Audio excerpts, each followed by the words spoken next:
महबूब नेता आदरणीय अखिलेश यादव जी आए हैं। हमारे पार्टी के शानदार लीडर जो पुराने हमारे नेताजी के साथ के साथी हैं, माननीय आजम खान साहब के जेल से रिहा होने के बाद में मुलाकात के दौरान पहले दिन आ रहे हैं मुलाकात करने, और उसी सिलसिले में हम लोग भी उनका जोरदार स्वागत करने के लिए मऊ जनपद से चल करके यहाँ उपस्थित हुए। अच्छा, आप बाइक से आए वहाँ से?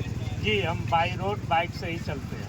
अच्छा, बाई रोड बाइक से चलते हैं? जी जी। बाइक से पहुँचने का क्या मतलब है? बाइक से चलने का मतलब यही है कि हम संदेश देते हुए आ रहे हैं कि अपने महबूब नेता आदरणीय आजम खान साहब के यहाँ हमारे महबूब नेता आ रहे हैं आदरणीय अखिलेश यादव, हम भी स्वागत सम्मान में पहुँच रहे हैं। ये स्वागत सम्मान पहुँच रहे हैं जी। तो आजम खान से मिलेंगे क्या?